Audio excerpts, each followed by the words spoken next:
Mesdames et messieurs, bonsoir. Il est 22 h, le journal, voici les titres. Le chef de l'État a reçu aujourd'hui deux délégations, une en provenance de la Somalie et une autre du Kenya.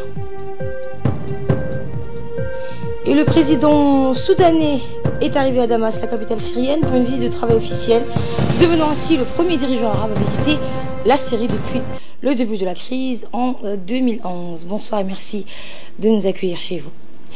Le président de la République, Ismaïl Omar Guelleh, a reçu aujourd'hui, en fin de matinée, le vice-premier ministre somalien, Mahdi Mohamed Gouleid, en déplacement à Djibouti, où il prend part au forum des intellectuels somaliens qui a eu lieu ces jours-ci à Djibouti du 15 à ce jour. Les relations d'amitié et de coopération entre les deux pays et les deux peuples, donc, ainsi que les voies et moyens de les promouvoir et les développer davantage, ont été évoqués au cours de cette rencontre. Les discussions ont ensuite été étendues à l'évolution de la situation en Somalie, notamment les efforts visant à stabiliser le pays, les initiatives entreprises en vue d'une pratique efficiente du fédéralisme en Somalie et les voies et moyens d'entériner au fin d'une délégation présidentielle de 2020 qui se produit sous le signe d'une personne, une voix. Au cours de cette audience, le président Guelleh et le vice-premier ministre somalien ont également abordé ensemble comment la Somalie pourrait tirer profit des travaux du Forum des intellectuels qui a eu lieu ces jours-ci à Djibouti. L'ambassadeur de Djibouti en Somalie, Aden Hassan Aden, le secrétaire général de la présidence, Abdoulaye Waes, Mohamed Abdoulaye Waes, ont pris part à cette rencontre. Et à l'issue de ces entretiens avec le chef de l'État, le vice-premier ministre a fait une déclaration à la presse. Dans son intervention, il a indiqué combien il mit surtout à profit cette audience pour réitérer au président djiboutien l'estime et la reconnaissance que lui porte le peuple somalien. La nation somalienne, a-t-il dit, n'oubliera jamais que Djibouti et son président sont à l'origine du processus de regain d'intérêt de la communauté internationale vis-à-vis de la Somalie, a-t-il dit en substance. Le président de la République, Ismaïl Omar Guelleh, a également reçu ce lundi les membres d'une délégation d'officiels kenyans. Conduite par Youssouf Hassan, membre du Parlement kényan, la délégation reçue par le chef de l'État prend part au Forum des intellectuels somaliens qui a eu lieu ces jours-ci, donc du 15 à ce jour. Les discussions entre le président de la République et cette délégation ont entre autres porté sur les éventuelles retombées positives du Forum des intellectuels pour la composante somalie du Kenya. Les échanges ont ensuite été étendus aux voies et moyens permettant à la composante somalie du Kenya de tirer le meilleur profit de son appartenance à la nation amie kenyane. Le gouverneur de la région Somalie du Kenya, Ahmed Abdullahi, faisait partie de la délégation d'officiels kenyans reçus par le président de la République.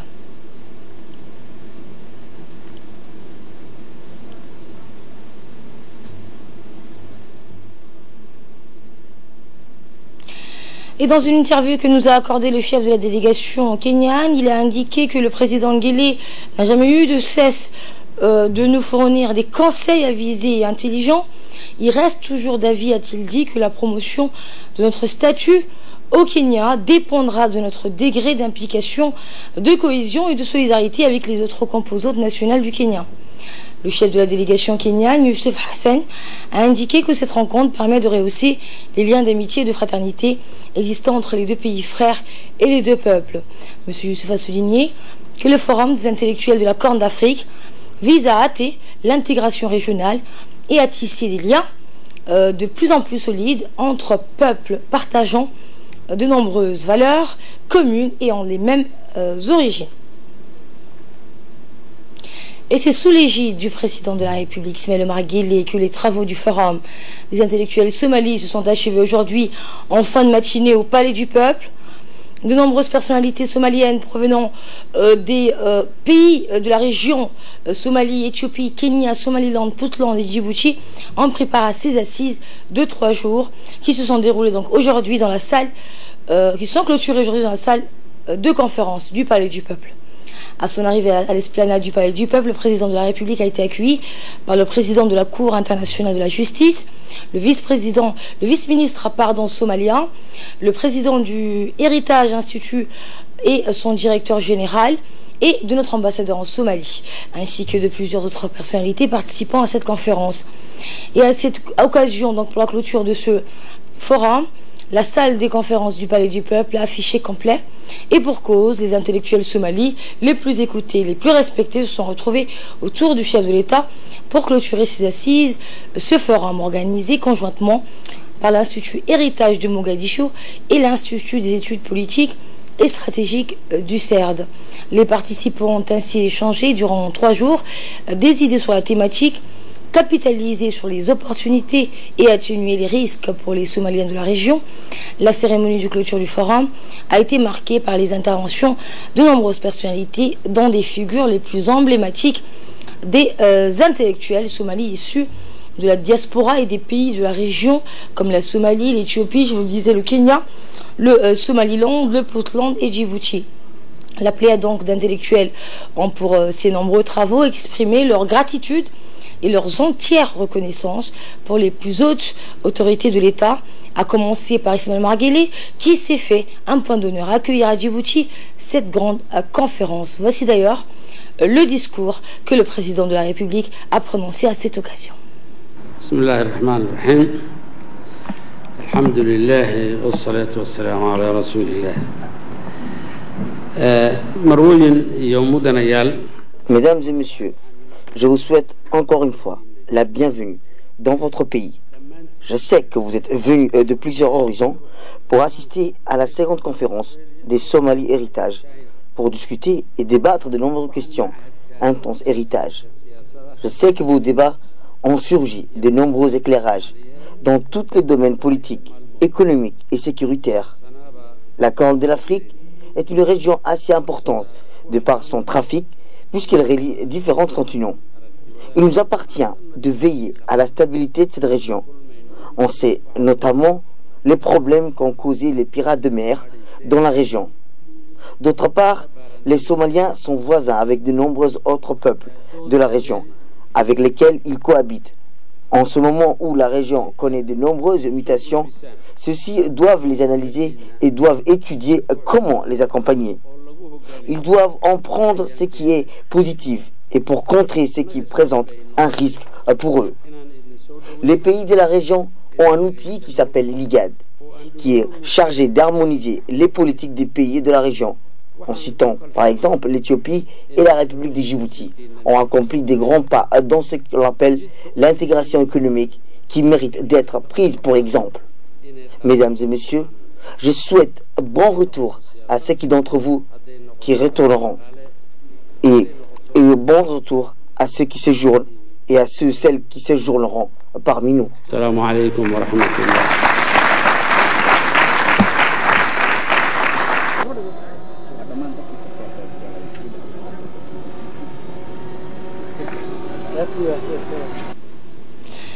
Et justement, le président de la République a offert hier soir un dîner en l'honneur des participants à ce forum, des intellectuels donc de la Corne de l'Afrique qui est réunie actuellement à Djibouti. Ces derniers donc ont débattu depuis 3 jours de nombreuses questions relatives à la situation prévalente en Somalie, dans la sous-région. Des efforts se poursuivent depuis une vingtaine d'années pour la renaissance des institutions somaliennes et l'établissement d'un solide État fédéral, ainsi que pour la stabilisation de la situation dans les régions des pays limitrophes où vivent des diverses composantes ethniques, mais qui ont un destin commun. Le Palais du Peuple, donc, ayant abrité ce forum des intellectuels de la Corne de l'Afrique, cette rencontre va dans le droit fil d'une série d'actes militants visant à encourager l'engagement des intellectuels somaliens et de la diaspora ou ceux vivant dans les pays de la sous-région à agir en faveur de la résolution des problèmes de la sous-région et éviter les tensions pouvant apparaître entre divers regroupements ethniques. Par ailleurs, la légitimité d'un pouvoir central fort en Somalie ne pourra être établi qu'une fois assurée la stabilité politique et la sécurité sur l'ensemble du pays, et ce de manière durable. Co-organisé par l'Institut Héritage de Mogadiscio et l'Institut des études politiques et stratégiques du CERD, donc de Djibouti, le Forum des intellectuels de la Corne de l'Afrique a valeur d'assises, de concertation, d'échange et de recherche de solutions pérennes aux problématiques de la Somalie et de la sous-région. Je propose de suivre l'ambiance d'hier soir.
qiray wallo qushuuca qormadu geeska kaga yaale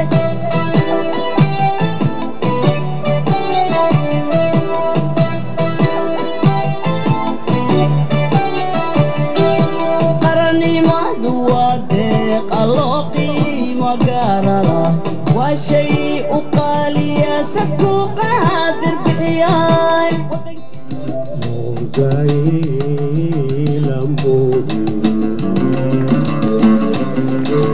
wan kugu dhadhabayay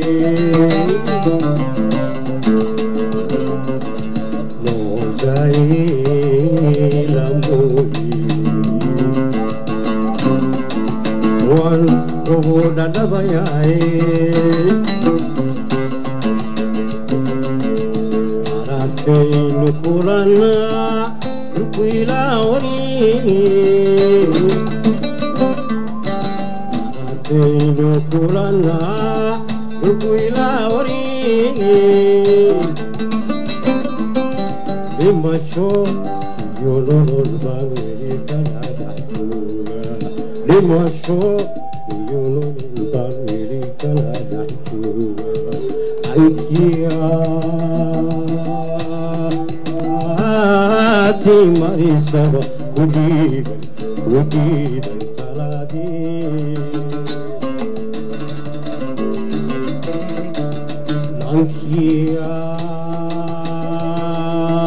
ankiyaati marisaba kudhiiday talaadii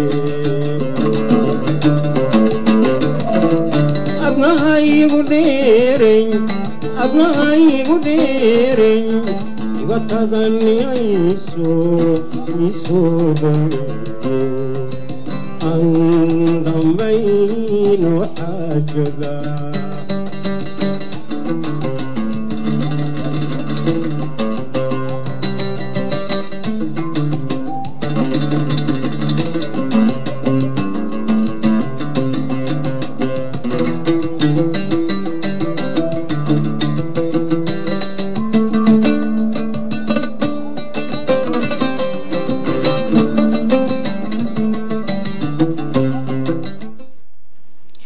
En prenant la parole au cours de ce dîner, le chef de l'État a indiqué que la matrice principale de cette rencontre des intellectuels repose sur l'identification des procédés intelligents permettant au peuple somali de vivre en harmonie, dans la paix et la stabilité entre eux d'une part et avec les autres communautés d'autre part. Voici ses propos.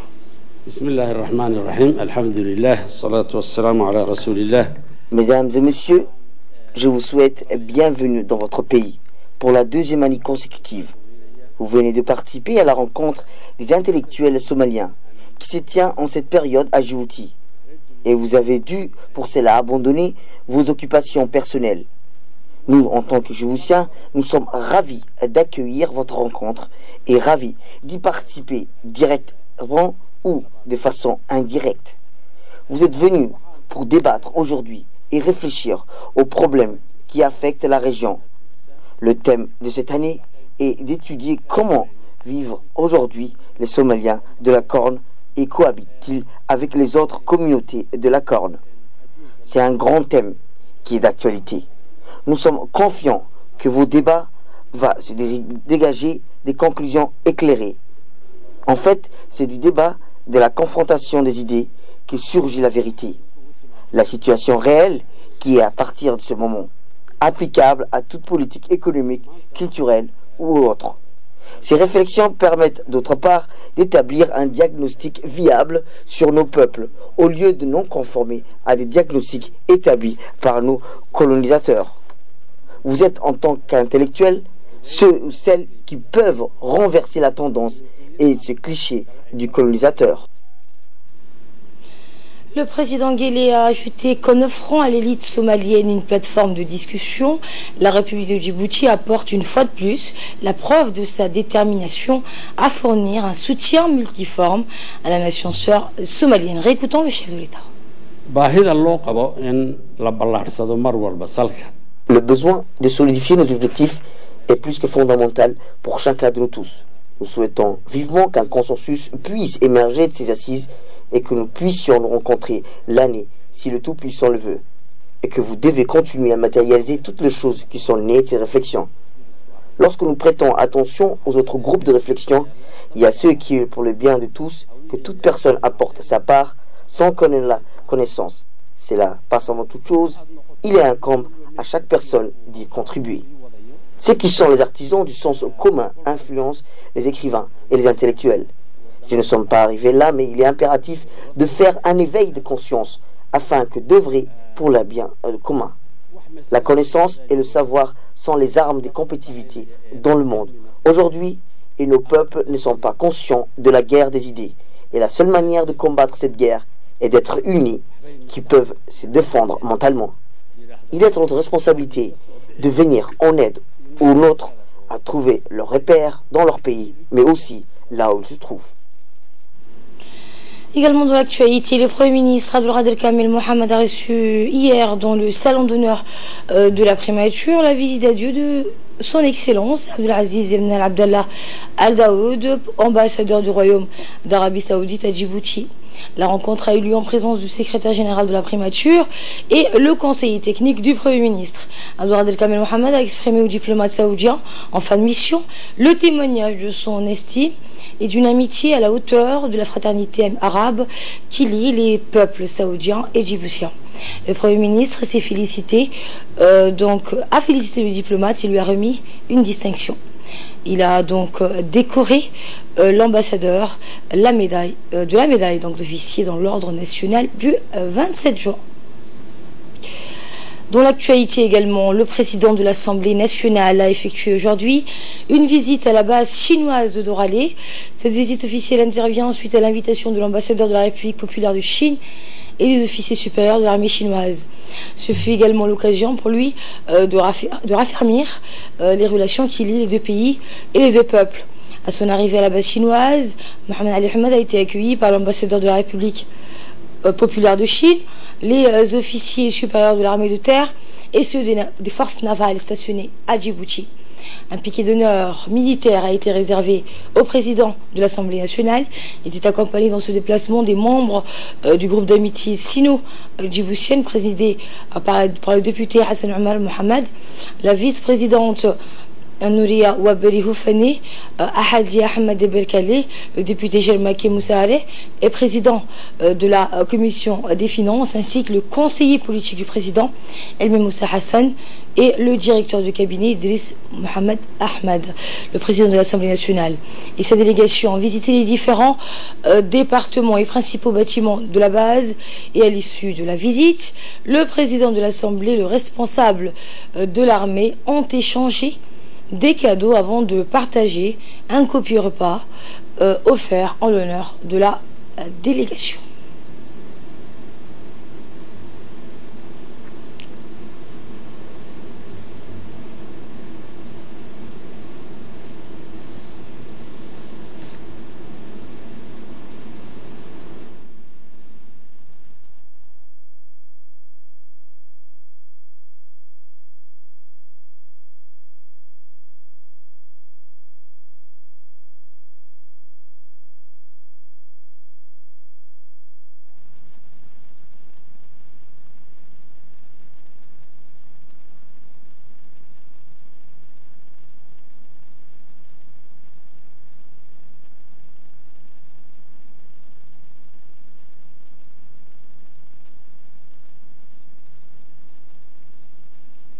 Le ministre de l'énergie chargé des ressources naturelles, Younis Ali Guedi, a procédé aujourd'hui au lancement des discussions de haut niveau relatives à l'accord intergouvernemental du méga-projet gazier entre la République de Djibouti et la République fédérale démocratique d'Éthiopie. La suite avec Ahmed Hamad.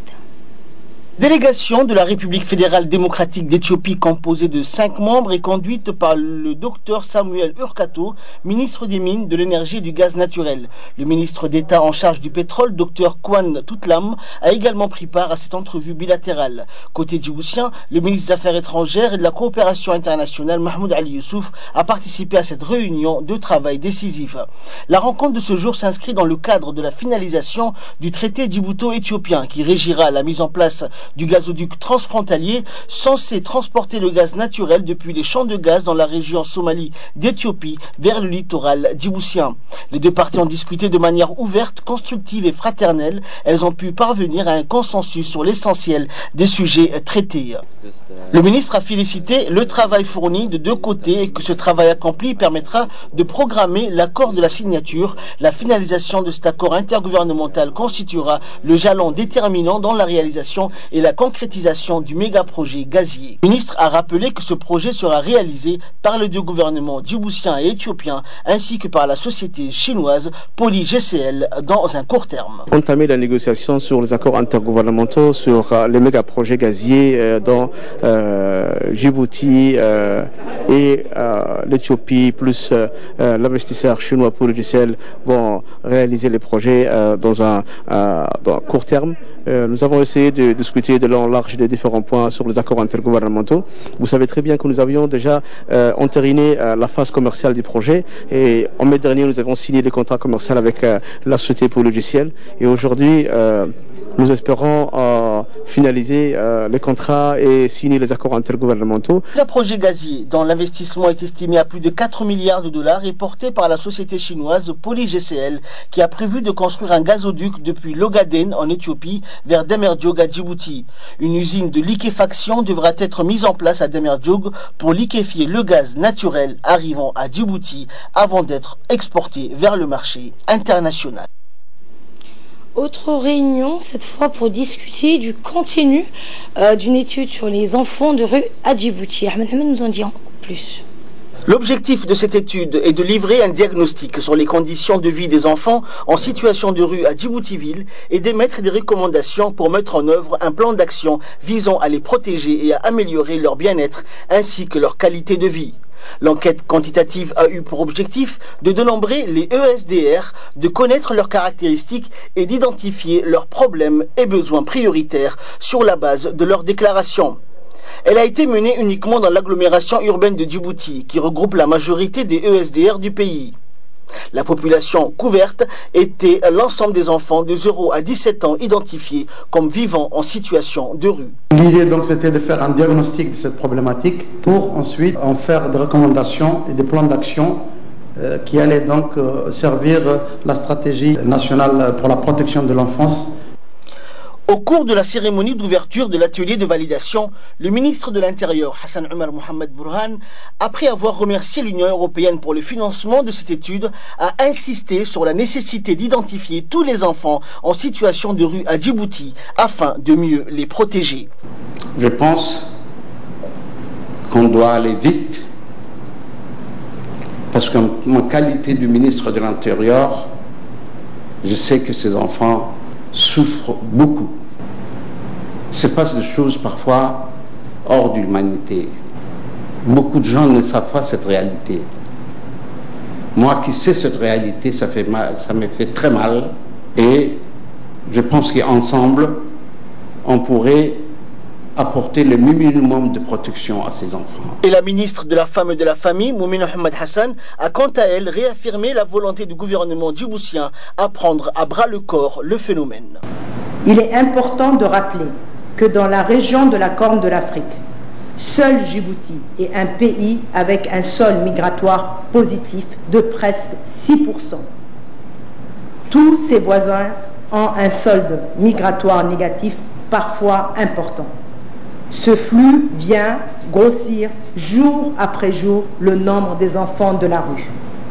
Ainsi, le gouvernement de Djibouti a donc décidé, par le biais du ministère de la Femme et de la Famille, de lancer une étude approfondie sur la situation de ces enfants en collaboration avec l'OIM pour connaître l'effectif, les caractéristiques socio-démographiques et les origines de ces enfants en situation de rue vivant dans notre pays. Cette initiative est financée par l'Union européenne dans le cadre de l'initiative conjointe Union européenne-OIM pour la protection et la réintégration des migrants dans la Corne de l'Afrique. Dans le reste de l'actualité, le secrétaire d'État à la jeunesse et au sport, Hassan Mohamed Kamil, a reçu aujourd'hui le directeur du CDC du quartier d'Al-Hiba, Hassan Kakou, en présence de plusieurs hauts responsables de son département. Le secrétaire d'État a décidé de lui attribuer à titre d'encouragement l'attestation du meilleur CDC du mois pour avoir honorablement permis une bonne organisation et fonctionnement de cette structure. Hassan Mohamed Kamil a félicité puis remercié Mohamed Kakou. Il a exhorté donc à poursuivre sur cette voie. Et dans une réaction, le directeur du CDC d'Al-Hiba s'est dit fier et a remercié le secrétaire d'État pour cet acte d'encouragement qui le touche, a-t-il dit, au plus haut point et qui reconnaît ses efforts. Il a également remercié la population du quartier d'Al-Hiba qui ne ménage aucun effort donc pour aider dans le rayonnement du CDC. Le général de corps d'armée, général Zakaria Cheikh Ibrahim, chef d'état-major général des armées, a assisté hier à l'arrivée du bataillon Hill 4 en provenance de Jalal Arsi dans le secteur 4 sous commandement militaire djiboutien. Cette rotation, la première d'une longue série qui va durer 15 jours, a vu l'arrivée des premiers éléments. Dans son déplacement, le général était assisté du général Tahir Ali Mohamed, chef d'état-major de la défense, et des hauts responsables militaires. En effet, la République de Djibouti participe depuis 2012 au rétablissement de la paix de la Somalie sous la bannière AMISOM diligentée par l'Union africaine à travers le déploiement de 2 bataillons forts de 2000 hommes. Cette première rotation a quitté donc Jalal Arsi tôt hier matin à bord de 2 hélicoptères à destination de Beledweyne où les militaires ont pu utiliser notre avion national Air Djibouti. À la descente de l'avion, nos valeureux combattants ont été accueillis par le chef d'état-major général des armées. C'était aussi l'occasion donc de remercier les pilotes de la compagnie Air Djibouti. Ainsi, après les salutations d'honneur, les militaires ont passé à travers différents ateliers, dont en premier la police de l'air et des frontières pour la délivrance des visas d'entrée. Ensuite, nos courageux soldats ont pu se conformer au processus en vigueur après retour de toute opération militaire sur un théâtre de guerre, à savoir l'identification des personnes par le département de la sécurité militaire qui filtre tout intrus. Puis vint le moment de la visite médicale obligatoire afin de détecter toute anomalie.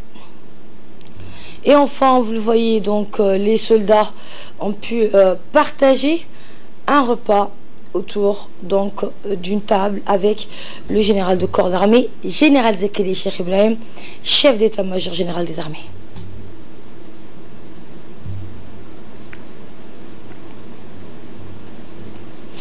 Suivant l'intervention du chef d'état-major de la défense, le général de brigade Tahir Ali Mohamed. Venu ici à l'aéroport, plus précisément au PC de l'armée de l'air pour l'accueil de personnel du premier élément du 4e bataillon qui était basé à Jalal Arsi, dont les 40 premiers militaires sont rentrés aujourd'hui. Donc c'est le début de rotation entre le bataillon Hill 4 qui est resté 2 ans sur le théâtre d'opération et les 6e bataillon qui va le remplacer. Donc c'est une opération longue, minutieuse, qui demande en amont beaucoup de préparation et qui va consister à, pendant 1 semaine et plus, de faire des rotations de Djibouti, Beledweyne, Jalal Arsi et Boulebourdé pour relever complètement ce bataillon. Donc ce matin, le chef d'état-major général des armées, le général Zakaria, est accompagné d'une forte délégation de son état-major, est venu accueillir le premier élément de ce bataillon qui va être rapatrié. Voilà, donc ici à l'arrivée, donc il y a des ateliers qui ont été montés pour un certain nombre de procédures qui va durer un certain temps et les premiers personnels vont rentrer chez eux heureux de retrouver leur famille après 2 ans. Page culture à présent, la grande star djiboutienne de la chanson Awale Aden est rentrée au pays après un séjour à l'étranger où il était absent de la scène musicale et culturelle djiboutienne. De nombreux fans et artistes l'ont accueilli aujourd'hui à l'aéroport international d'Amboli. Awale Aden donc s'est dit très satisfait d'être rentré au pays. Dans une interview qu'il nous a accordée, il a remercié tout d'abord toutes celles et ceux qui l'ont accueilli à son retour et à saluer au passage ses nombreux fans, amis et l'ensemble des Djiboutiens, notamment le président de la République, Ismaël Omar Guelleh, la première dame, Madame Khadra Mohamed Haid.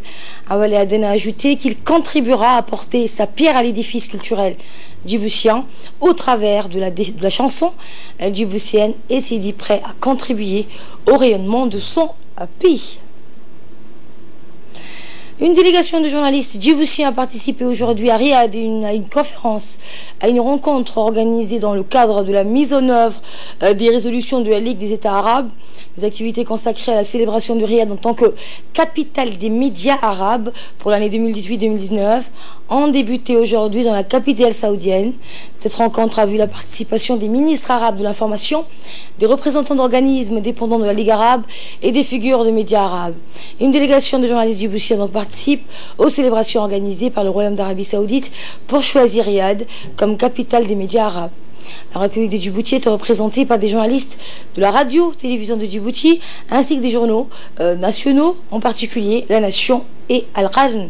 Les discussions ont porté sur les défis auxquels sont confrontés les médias arabes et les moyens de renforcer leur contribution à la réalisation des 17 objectifs de développement durable adoptés par les Nations Unies. C'est en 2015.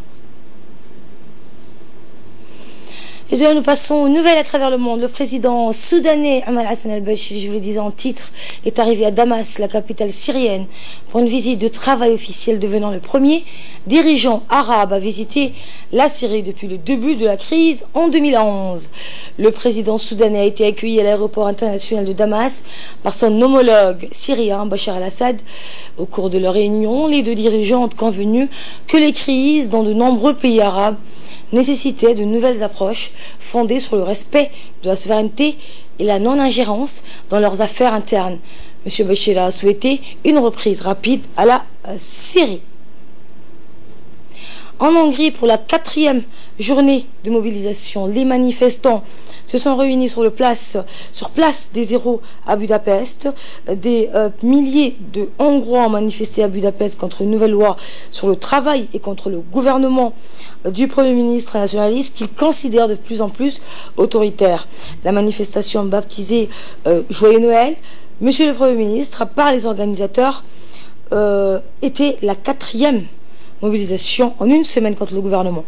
Elle était organisée par l'opposition de gauche, des groupes d'étudiants et des citoyens. Et c'est ainsi que se referme ce journal. Merci à vous de l'avoir suivi. Merci à la régie. Très bonne suite de programme sur Télé Djibouti.